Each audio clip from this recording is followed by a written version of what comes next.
Hello, everyone, and welcome to a special webinar to celebrate World Primary Immunodeficiency Week. My name is David. I'm the Programs Manager for Immunity Canada, and I'm joined by Fiona, our Project and Volunteer Coordinator, who's working behind the scenes and will appear during the Q&A session at the end. We're excited that so many of you could make it today from all across Canada. And don't worry if you know someone who missed this, as it's a recorded session which will be sent to everyone who registered. If you could all just take a moment to think about the land from where you're joining us from. Immunity Canada acknowledges that from coast to coast to coast, we are all guests on the ancestral territory of Inuit, Métis, and First National people. Members are encouraged to consider their own position in relationship to the land where they find themselves as part of improving our own understanding of local Indigenous people and their cultures in a spirit of reconciliation. I'm sure most of you know who we are, but for those who don't, we work with individuals like yourselves to improve diagnosis, treatment, and the quality of life of Canadians affected by immunodeficiency disorders. A big part of our work is to bring awareness about the issues that impact our community and to celebrate our rich tapestry of individual stories. We're excited to introduce you to some of our wonderful members today, which we hope will inspire you during World PI Week to share your own stories.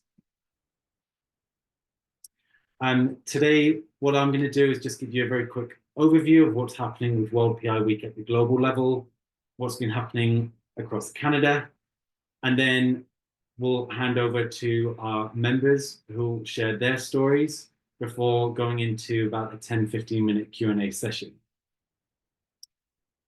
And before we start, I just want to say that we invite a diverse array of speakers to a lot of our events. But just to say that information provided at these events should not substitute advice from your physician or other qualified health providers regarding your medical condition.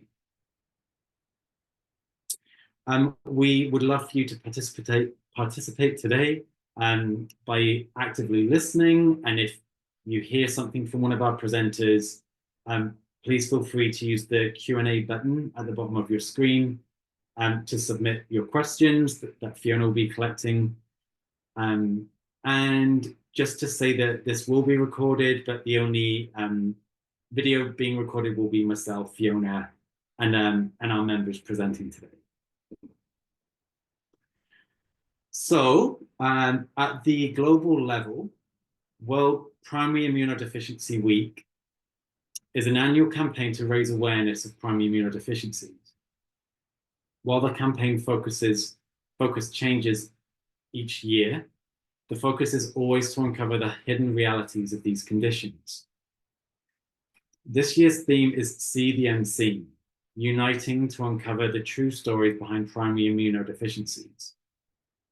It invites people to raise awareness across the globe, sharing stories of delayed diagnosis, barriers to treatment, and the ongoing strength it takes to live with a rare disease.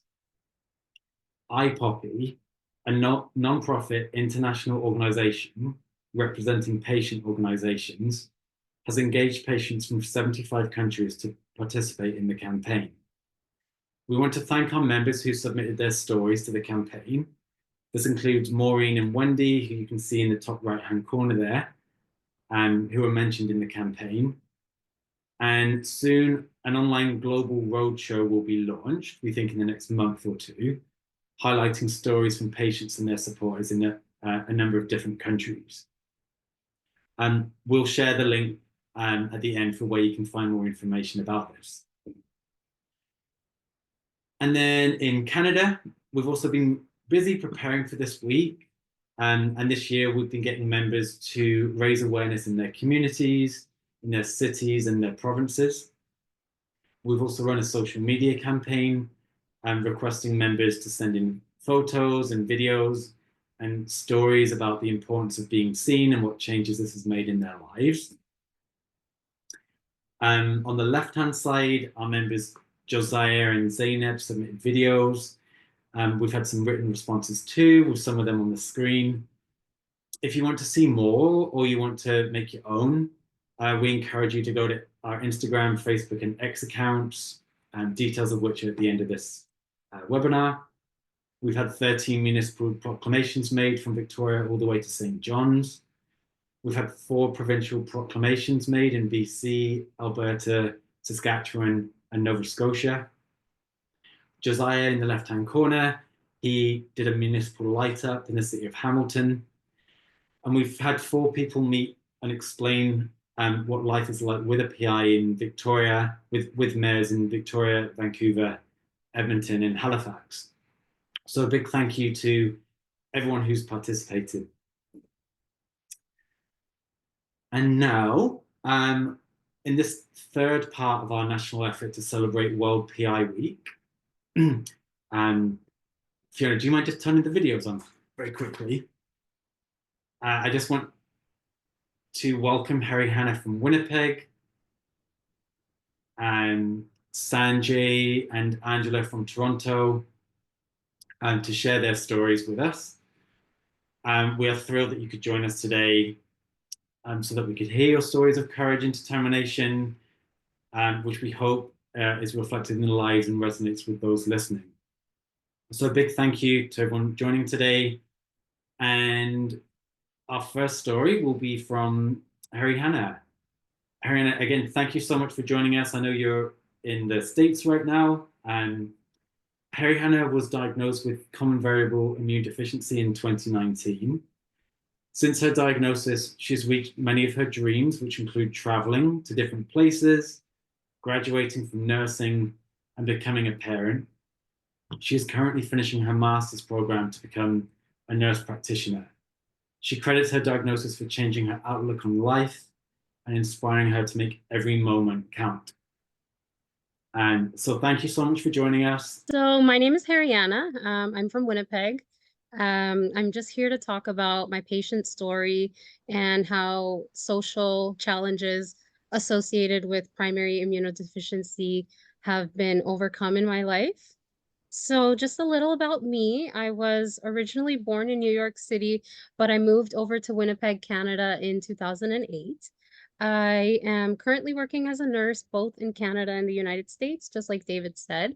I like to travel, cook, spend time with friends and family during my spare time. I'm a very busy toddler mom of this 3-year-old that you see here. And I'll be, like David mentioned, I'll be graduating this fall with my master's to become a nurse practitioner. So a little about my story. Um, First symptoms started around fall 2018. I was really sick and just having lots of shortness of breath, and this prompted me to go into a walk-in clinic. But earlier that year in 2008, I had this respiratory infection that took about 3 weeks to recover from. So I think this should have been the first clue that something was wrong, but I was busy, so I didn't really look into it until the fall. But after fall 2018, it took about a good year of testing in order to discover later on in the year 2019 that what I had was CVID, common variable immunodeficiency, and I was age 25 when I got diagnosed.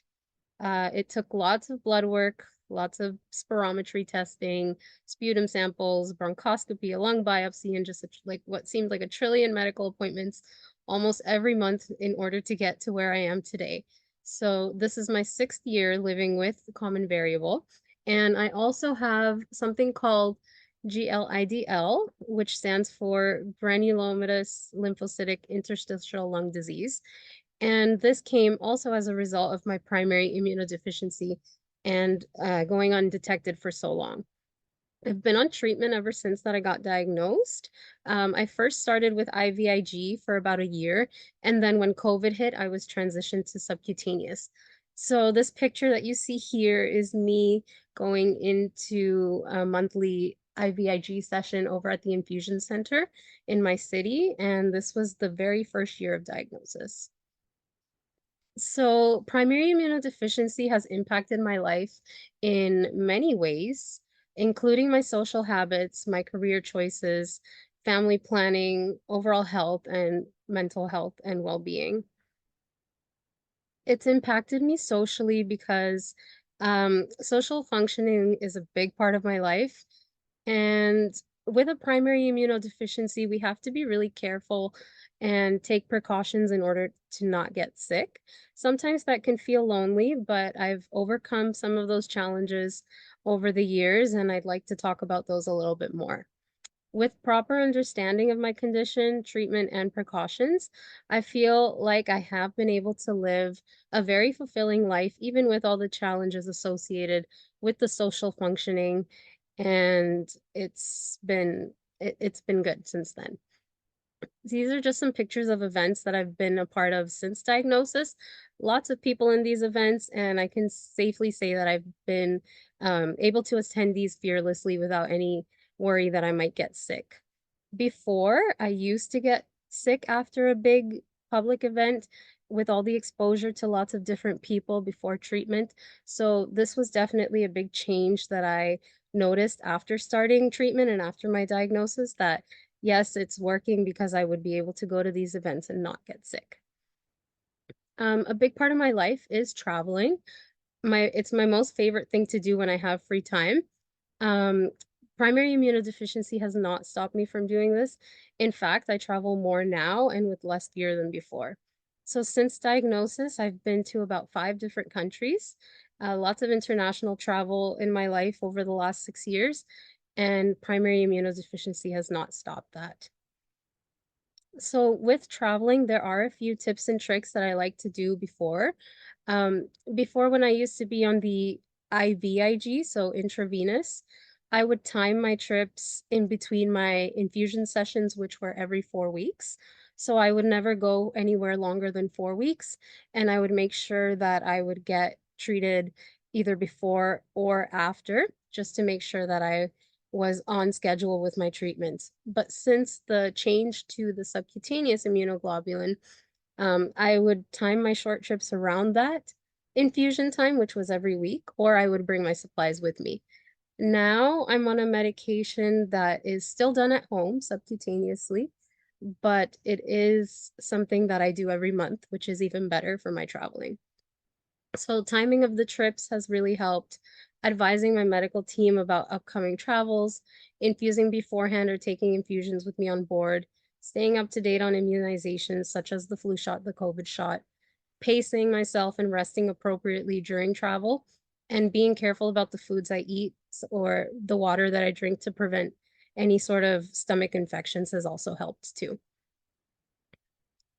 Work has been the biggest challenge that I've had to face in my life post-diagnosis. I am a nurse. I am constantly in a environment that is full of germs, full of things that could get me sick at any time. But thankfully, I've been able to deal with this social challenge by work accommodations, lots of communication with my managers, with my boss, in between my bosses and my healthcare professionals, healthcare providers, in order to accommodate me at work and make sure that it's safe for me to still go to work and function as a human being in this aspect of my life.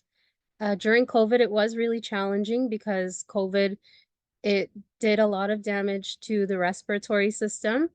Um, I had to be extra careful with the patients that I could take during this time, but accommodations helped me tremendously, and I was still able to keep up with my career. So just some pictures during the COVID epidemic. I was pregnant during that time, so that was an extra challenge on top of everything else. Lots of masks worn, lots of social distancing, but we were still able to get together as a team, and I was still able to feel a part of a team, even with my illness. And just a little quote that I found that has really helped me. Limitations can happen to anyone, and we shouldn't let our chronic illness define us or limit our aspirations in life. Something really important in this life with primary immunodeficiency is our mental health. Especially to me, I find mental health is so precious, especially with this primary immunodeficiency being a chronic thing. I have learned to be kind to myself, seek help when needed, practice good health practices. That's the best way that I can optimize my health. So making sure that I sleep well, that I eat well, that my activity level is good. These are all ways that I can make sure that I'm able to function in a social aspect of my life. Living in the moment is really important as well. Spending time outside, practicing mindfulness and gratitude, and also connecting with others who may be experiencing the same thing. Ever since my diagnosis, I've been a part of patient groups such as Immunity Canada and the Immune Deficiency Foundation in the United States. And I found that sharing my story is a good way for me to help others and advocate for others who may be going through the same thing. And primary immunodeficiency is not my whole life, it's just a part of my life. I can still function in all my roles in society with proper precautions, of course. So I am a patient, but I'm also a healthcare professional. I'm also a mother, and I am now a PI advocate. So I just want to share a couple pictures with you at the end here. This was my year of diagnosis in 2019. It was a dark time. I didn't really know what was going on. There were so many questions still unanswered. And just I was filled with so much uncertainty in life that I didn't know which direction it was going to go. But now in 2025, 6 years later, I feel so much more purposeful in this life. It's actually, this diagnosis has opened up a lot of doors for me. And I've met so many great people during the time that I have spent working with Immunity Canada and the Immune Deficiency Foundation. And I just can't wait to see what the future holds. So that's the end of my presentation. Thank you so much for listening, and thank you, Immunity Canada, for giving me this chance to speak out. Before you leave today, just think about what gives you purpose in life. Hold on to that thought and enjoy it. Life is too precious to waste. Hannah, thank you so much. And just incredible sharing then and talking about nursing and then nursing during COVID and nursing and pregnant and COVID. Um, and I love that quote that you shared as well. We might have to borrow that at some point. But yeah, thank you so much. All right, and now on to our next speaker. A huge welcome, a huge thank you to Sanjay for joining us today. Sanjay is a blood plasma donor, a stem cell donor, a patient advocate, an Immunity Canada board member, and most importantly, a father of three to twin daughters and a son. His twin daughters, Zoe and Misha, who were diagnosed with a rare primary immunodeficiency disease called chronic granulomatous disease, CGD, in search of a matched donor for his daughters and the thousands of others in Canada waiting for a match, Sanjay has helped raise awareness about the importance of increasing both the number of stem cell donors and the diversity of the donor pool in Canada. Okay, perfect. So thank you, everyone, and thanks for that introduction.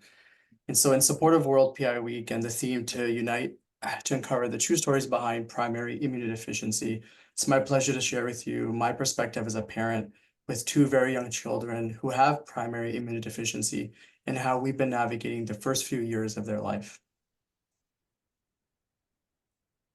So I'd like to just take a moment and ask everyone, just, when you see these images, what comes to mind? What sort of things do you think about? What sort of thoughts come to mind, and what emotions do you have when you see these images?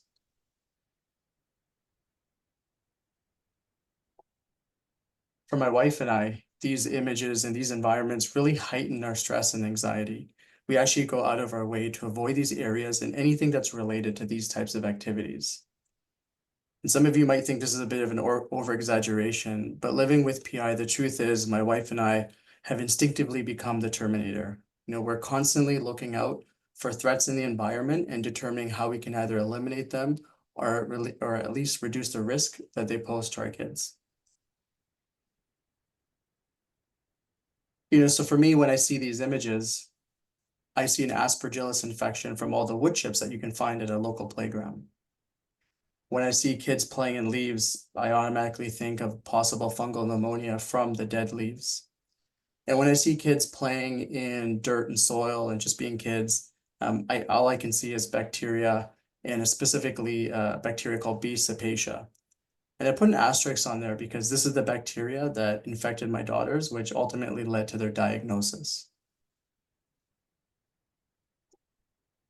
So, why do these situations give me anxiety? And, why do I care whether my kids play in soil or dead leaves in the fall?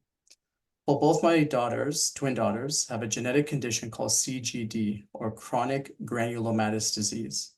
It's a rare condition that's caused by mutation in any one of the 5 proteins that make up an enzyme called NADPH. In very simplistic terms, this enzyme is responsible for killing everyday bacteria and fungi that we encounter in our daily lives. Because of this mutation that they have, all those activities that I'd shown earlier, all of them can make them severely ill. And really the only option in terms of a treatment and long-term cure is a bone marrow transplant. So, who am I talking about here? So I wanted to introduce you to my girls, Zoe and Misha. They're both identical twins that were born 1 minute apart. I can let you guess which one's older. It really is hard to believe for my wife and I, even to this day, that behind these cute smiles, their bodies are still very flawed and cannot protect itself. So this is our family. We have the girls, their beautiful mother, Nipa, and me. And if you're thinking, wow, like they really have their hands full dealing with PI and twin toddlers, well, there's more. We also have Arjun, our sweet baby boy, who's going to turn 3 soon. And for anyone who's wondering, he is a healthy carrier of CGD, so he's not affected. He's just a carrier. And unfortunately, he's not a match for the girls.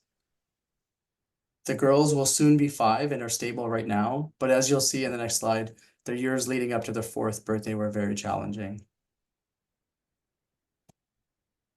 So the girls were born in May of 2020, really at the onset of the pandemic. And it was a really crazy time. I was allowed in the hospital while they were being delivered, but I had to leave exactly 1 hour right after they were born. The first few months were very hectic, but we were just truly blessed to have twin girls and a strong support system around us. In the fall of 2020, they started to have reoccurring fevers, sometimes as high as 40 degrees.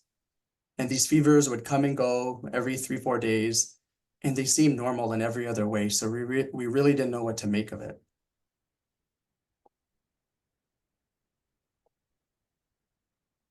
In late November of that year, we took them to our local Emerge, where we spent an entire week there running through a battery of tests, but still no answers. And on one late Friday night, I remember we had 2 ambulances take us to Sick Kids Hospital in Toronto.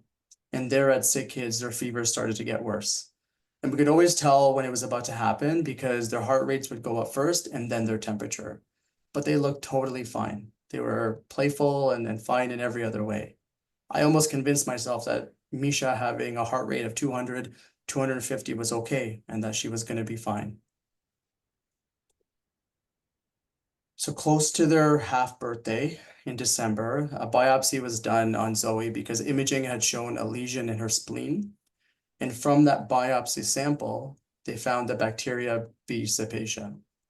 So the combination of finding this bacteria in her spleen, plus a specialized test called a NOBI, which measures your neutrophil function, which resulted in 0 function. The combination of these 2 results meant that they had CGD. It was very difficult to learn their diagnosis, and it was a very difficult day for us. And we were told even at that time that transplant was the only option for them going forward. With a diagnosis in hand, they were given the right course of antibiotics, and they started to feel much better. And then later that month, we were able to come home just before Christmas.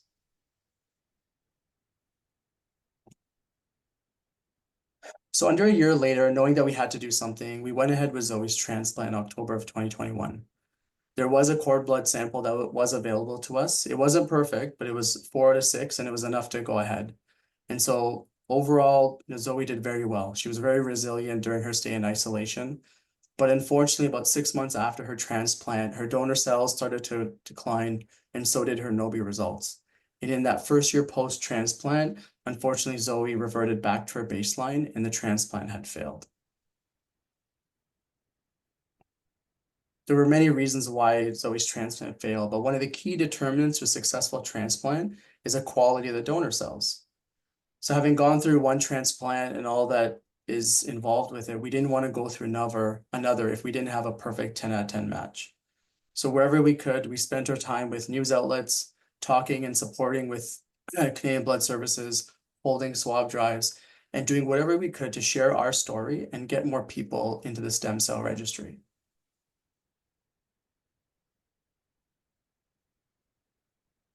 Our advocacy efforts were always in service of finding a good donor, but unfortunately with Misha, we didn't have a lot of time.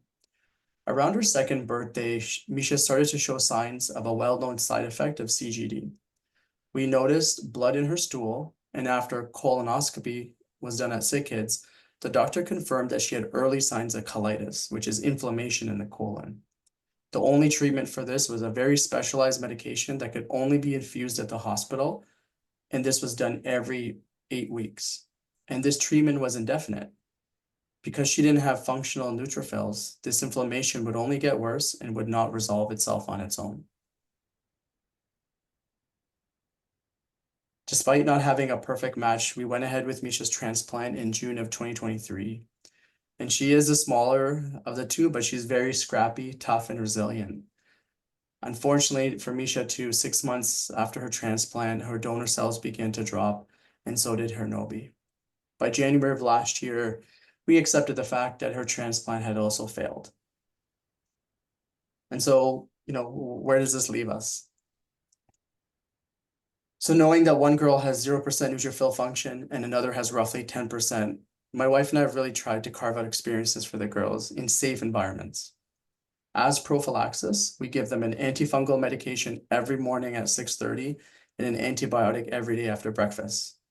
While no one can tell us without any certainty, we hope that these medications are enough to give them some baseline protection. We really live in this gray area and kind of stick to indoor activities. And when we're outside the house, it's mainly in concrete and paved areas. Up until now, they've never been to a public park, never gone on a picnic, or never been to the beach. I think one of the hardest parts for my wife and I is the constant nagging with our kids not to touch their face and mouth and wash their hands. They're just being themselves. They're kids who are exploring their environment, and it's hard for them to understand and comprehend the seriousness of their condition. For these reasons, we're very selective in terms of where we go, what we do, because all it takes is one small bug and we end up back at Sick Kids. And so, Ariana just talked about COVID. And if you think about the paranoia at the height of COVID from getting infected, that's kind of what our daily life is outside of this house. One of the most challenging parts of PI is living in this gray area and, where do we draw the line and what's truly a risk and what's truly not? And for example, is it okay to be outside when the neighbor cuts grass and some of the spores are aerosolized? What happens in the fall when they're walking outside and they step on leaves and they bring that into the house? Are they contaminating the front of our house and bring that in, right? We're constantly negotiating on a daily basis what might be okay and what might not be okay. And I don't know if you call it luck or just being extra cautious, but over the past year, we've been very fortunate with their health and been able to create a lot of great memories. It's a delicate balance, and while we've been generally good health, they've been in generally good health. Any sign of an unexplained fever, or with the case of Misha, who just a couple of weeks ago had an enlarged lymph node in her neck, which also is a common side effect of CGD, we're automatically at the emergency at Sick Kids. And sometimes when we do go, we end up staying for a few days because they have to run through a variety of different tests. This is our authentic story, and this is what we deal with on a daily basis.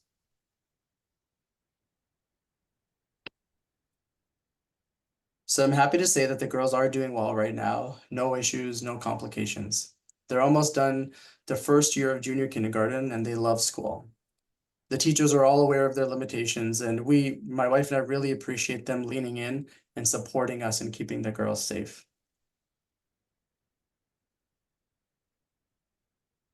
And I mentioned in the past year that we've lived a relatively normal life within our limitations, but I'm also not naive.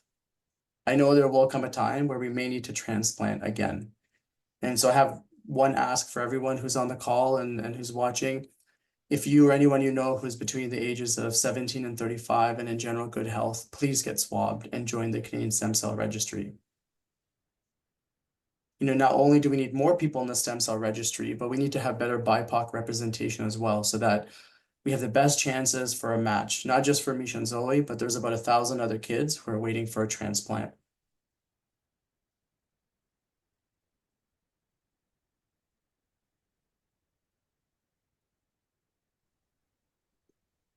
So I couldn't talk about our family situation without mentioning how incredible my wife is and then how much she's done for the girls.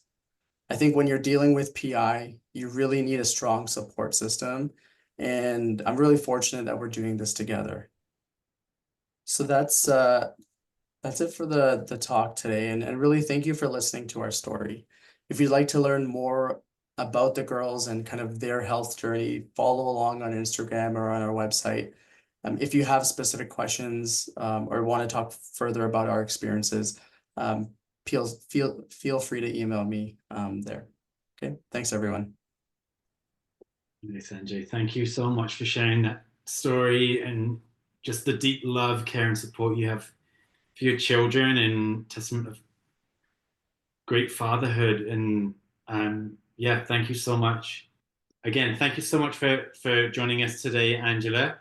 Angela is a retired school board official who now cares for her 95-year-old mother with moderate Alzheimer's at home, babysits 2 grandchildren under the age of 4 a couple of times a week, and is preparing for her daughter's wedding happening in 3 weeks' time. When she gets a chance to escape with her husband, they like to travel, try new restaurants with family and friends, and go on long walks, mostly on Ontario's trails. Angela also enjoys reading true crime books and does a bit of indoor gardening. So, Angela, thank you so much for joining us. Okay, a bit about me. You said a lot, but I will continue. Hello, everyone. I'm Angela. I'm an only child, married with 2 grown, lovely children and 2 wonderful grandchildren. I'm also taking care of my mother with moderate Alzheimer's, and we have a very busy household, multi-generational household. Can be very tiring at times. I'm very grateful that my diagnosis did not take years to come, like some horror stories I hear. I was diagnosed within months of me going to our general practitioner with severe sinus and upper respiratory infection. I thought it was just another cold or a cough or an allergy. But after a 2-month island hopping in 1986 and partying, I thought that's what it was, but it wasn't. And I'm just gonna say my experiences through work and family life and some travel. I have been navigating life with CVID in the past 38 years, and this is how I've done it.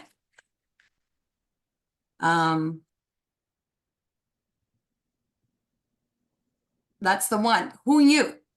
So during the fall of 1986, going back a few years, only 40, well, actually 39, I underwent a couple of biopsies and what seemed to be like liters of blood drawn for lab analysis, bone marrow tests, as well as a plethora of antibiotics. The diagnosis of common variable immune deficiency was announced by the immunologist in April of 1987. I was told at the age of 25, much like Harry Hannah, I believe she was diagnosed at the age of 25, that I had common variable immune deficiency. That I was also told that my IgA, IgG, IgM was out of sorts, and that swollen joints, swollen lymph nodes, enlarged spleens, chronic form of bronchitis known as bronchiectasis, GI issues, colitis, and some liver challenges was all part of the game. Apparently, I was a paradox, I was told. My levels and numbers, with my numbers and my levels of blood work, I should be hospitalized. How are you still standing and functioning? Asked the doctor. And I asked him back, what do you mean by that? This is how I always feel. Unless, of course, I have a fever, then I tend to stay home. He raised his bushy eyebrows and I smiled. A couple of weeks later, I started IVIG at the Wellesley Hospital. Now, for those who don't know, the Wellesley Hospital was the primary care center for patients with HIV/AIDS from the late 80s to 2001.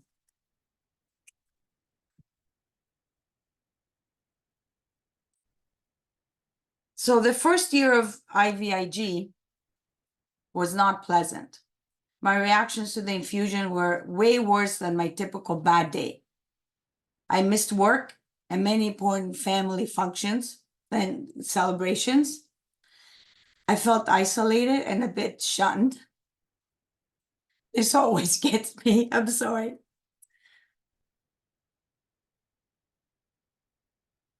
Since a few family members and friends were under the impression that I had AIDS.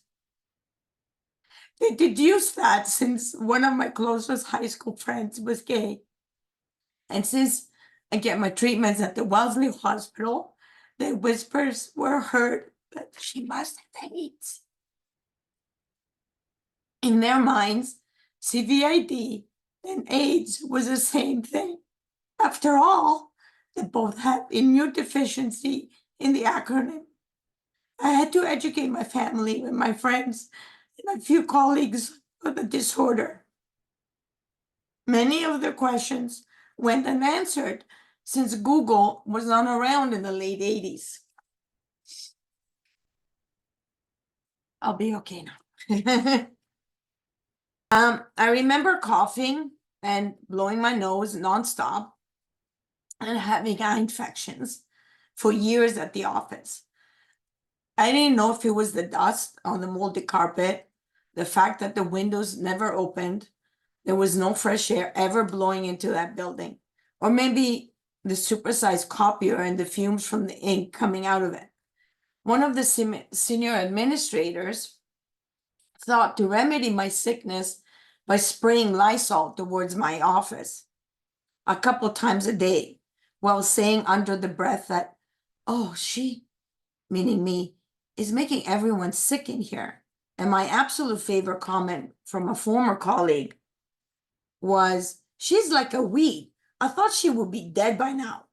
I respectfully left her a beautiful bunch of wild weeds on her desk one spring day with a smiley face and a note, and I said, still here. Other comments included, it's all in her head. She doesn't look sick. You're making this up, and so on. Right then and then, I made a personal and significant decision. Instead of getting upset and withdrawn, I deal with these feelings with humor, and I must admit a bit of sarcasm. The travel, thank you. I love to travel, and the diagnosis with CVID would never stop me. So my vacations with family and friends in the early years proved to be a little bit challenging. I didn't fare well on cruises since I cannot do any buffets or going to pools and closed up theaters, casinos, and small cabins. I will do the sea and fresh off the grill or stove meats and fish, and some carbs, of course. While I'm away, I do not have any uncooked greens or fruits that I cannot peel myself. Once we figured out who in our family and friend circle was willing to accommodate my limitations, planning for a trip went smoothly. Dates always get tweaked as I need to leave for a vacation 1 or 2 days after the infusion and return no later than 27 days.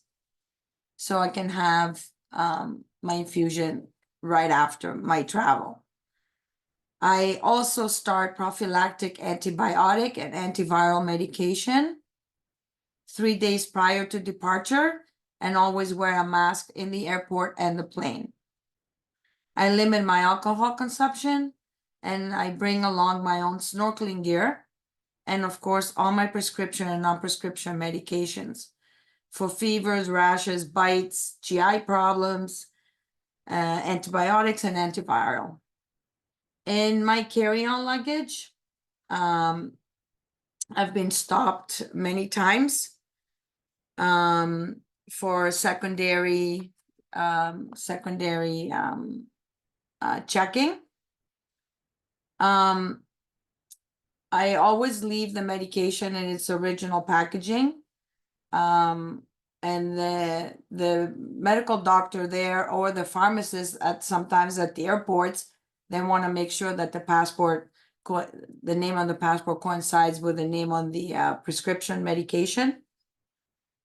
And we missed the shuttle bus a couple times if we're being shuttled to a resort, but many times at the end of the examination, the pharmacist at the airport or the doctor, they say thank you for educating them on my condition. So it's pretty good.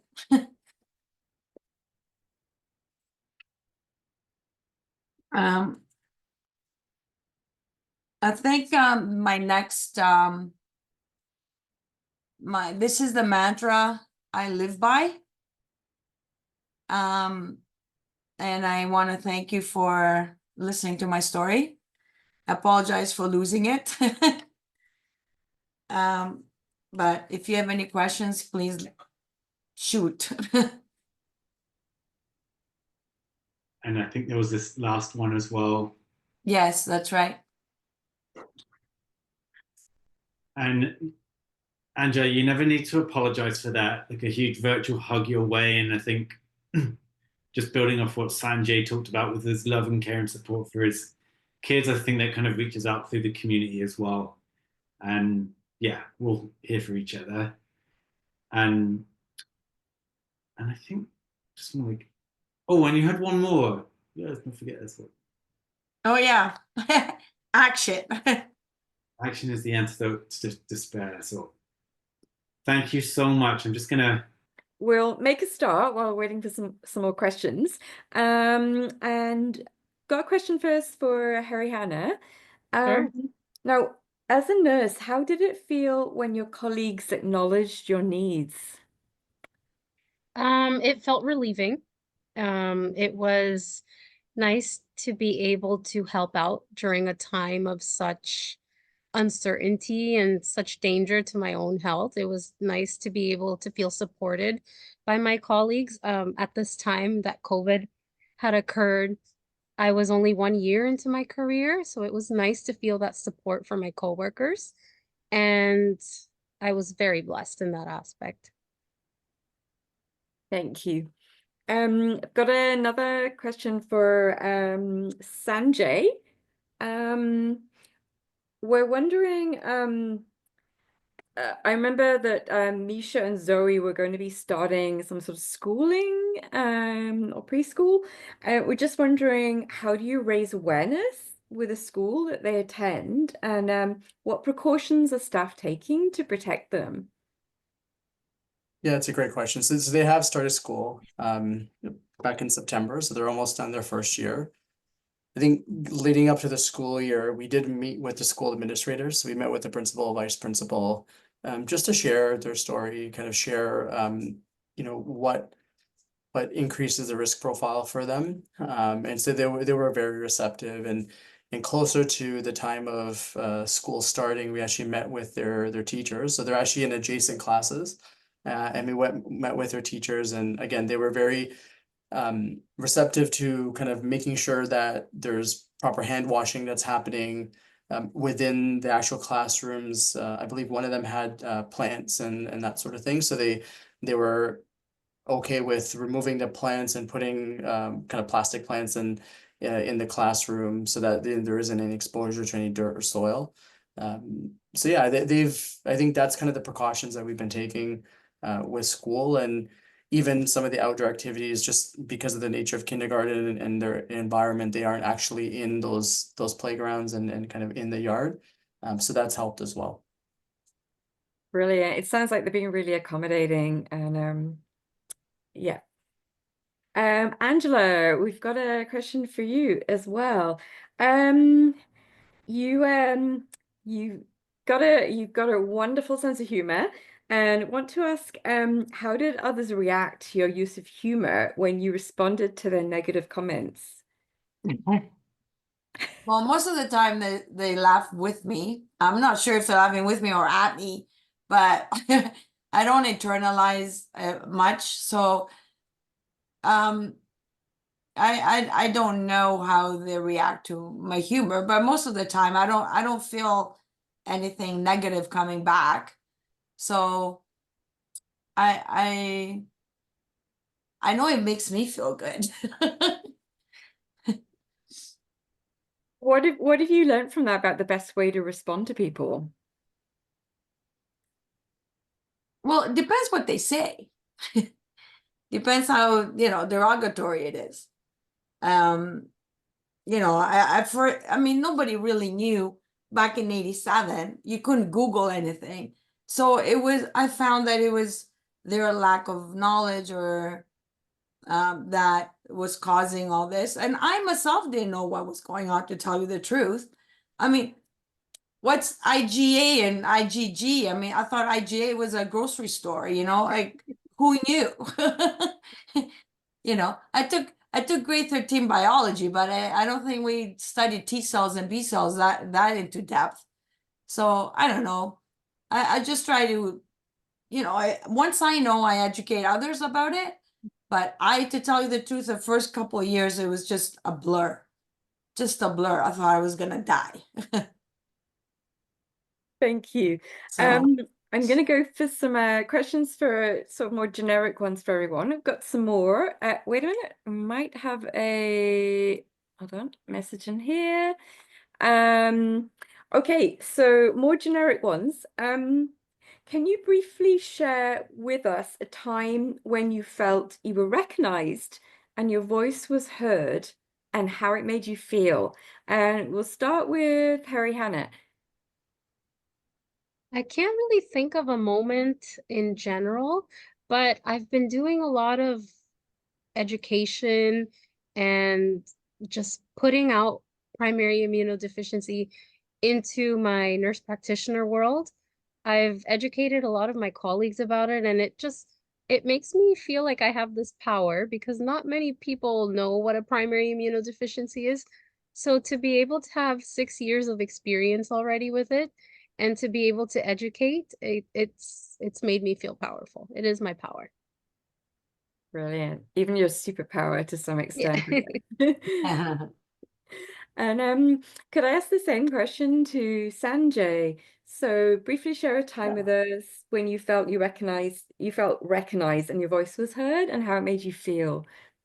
Yeah, I think, not a singular point in time, but I think in general, since the girl's diagnosis, we've spent a lot of time with Canadian Blood Services and actually educating them around, the stem cells and as we hold swab drives, educating individuals of the difference between what are stem cells and what is a blood donation. And actually there are two different things. There's a lot of misinformation around, how stem cells are collected. I myself was a donor for Misha, so I've documented my story leading up to the stem cell donation. And so I've really used that information and that experience to educate people and really kind of take down any barriers to people thinking that they wouldn't be a good stem cell donor. And that's really kind of empowered me and felt and made me feel that I'm actually making a difference and trying to get more people into the national registry. Fabulous. And finally, I will ask the same question to Angela. Angela, do you want me to repeat it? Well, I know I was invited to do the ribbon cutting for the new Canadian Blood Services in Vaughan, and I that made me feel proud that people thought of me because I've been receiving plasma product for, gosh, at that point it would have been about 35 years. So I felt important, and I felt that my story could help, you know, bring forth more plasma donors. Thank you. I'm gonna go in some more individual questions again. So first, Harry Hannah, how did you feel at the moment you received your diagnosis, and then in the few days afterwards? It was a mixture of a couple of different feelings. It was relief because I finally had answers to all of the questions of what's wrong with me. But then it was also a whole new wave of just what is the future going to look like for me. So it was anxiety and relief at the same time, which is a really weird feeling because those are usually two very different feelings. And then once I finally had my diagnosis, I immediately started searching up patient groups and organizations. So that's how I came to across Immunity Canada, and that's how I came across the Immune Deficiency Foundation. So I think with more knowledge and education about what I had, it answered a lot of my questions and turned the anxiety portion off. But it was mostly relief. I'm wondering, actually, I might just fire that question at the others. I'll start with Angela, and just ask again, how did you feel when you got your diagnosis, and then straight afterwards? I don't remember at that point how I felt. A little bit of relief. Oh, okay, that's why I'm feeling like this. But then it was the unknown. Like, what's next? Like, what do you mean I have to do infusions every 4 weeks? And how is that gonna make me feel? Oh no. And then you know, I spoke to some family and some friends. Oh, that's like getting chemo. And what are you doing? You know, that sort of stuff. It was just so bizarre. It was the uncertainty, the relief, the anxiety about how these infusions are going to make me feel. And I tell you, the first year was not fun. It was awful. Yeah, I second that with Angela. Yeah, it was awful. Like my body, I don't know if it was going through some sort of rejection, but that Friday night and that Saturday, I was in bed. It was bad. And my body would go into shock. I would like shiver.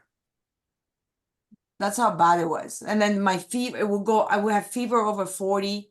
And then the only thing that would make it drop was Tylenol and ice cream. So I gained a little bit of weight the first year.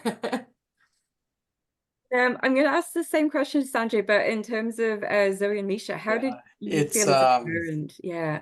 Yeah, I mean, to be honest, it was devastating. You know, we were inside of a room, a bigger room, because we had two cribs. So at the time, they were 2.5-ish.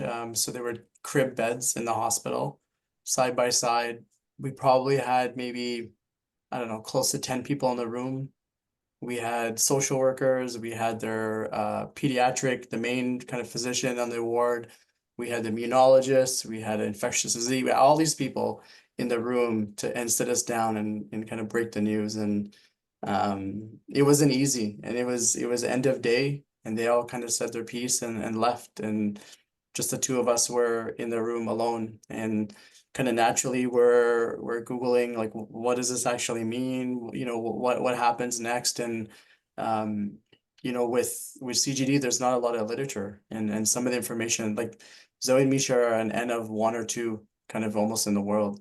So it was a tough kind of evening, and even the days following, it was still a lot of uncertainty, because sure, we knew the diagnosis, but it wasn't very clear in terms of what the treatment would look like, because it also depended on how they reacted to some of the medication, but also more long term, whether there was a viable donor for a transplant. That seems to be almost very, to some extent, condition specific, and got very different experiences there.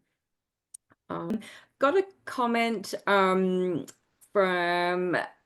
one person which says, I don't have a question now, but I wish to make an observation. Having never encountered anyone with PI before, discovering Immunity Canada, I'm surprised by how closely our stories align, and it's heartwarming to hear your stories. So that's just some feedback for for our participants here. We've also got another question come in, and that's, when it comes to patient organizations, what would be your most important request to them when it comes to advocate for plasma and blood products on your behalf? And that's for everyone. Does anyone want to start with that one? I mean, I'll speak to the general kind of blood product, and I'll talk about STEM. You know, a lot of kind of what I've been doing with, you know, I've just recently joined Immunity Canada as a member and as a board member, but with Immunity Canada and other organizations, I've really tried to just increase awareness and letting people know that, you know, there are differences between these types of products. A lot of people don't understand that with every single IVIG treatment, there's over 1,000 patients that contribute to it. There's a lot of kind of cool stats and things like that that people don't really understand, and you know what goes into that treatment. And so I think, you know, all we can do is really be strong voices for the community and share the knowledge that we have and get people to make that as part of their daily habit, right? Plasma can be donated every week. Yeah. I agree, and increasing social media awareness. Social media is how we communicate now. I think it's great what you guys are doing in terms of being a part of Instagram, being a part of Facebook. I think the more people are exposed to these things, the better, and the more education that gets passed along as well. I'm gonna have to, just because we're running past the hour, I'm just gonna have to cut the Q&A session. I just want to say thank you all so much for sharing your stories, and you know, obviously it's resonating with people who are watching today, and I hope it's just another step forward to everyone to start feeling closer. And I just want to say that you know, we can't put on events like this without our members. So Harry, Hannah, Andrew, and Sanjay, thank you so much for presenting today. And thank you everybody for attending.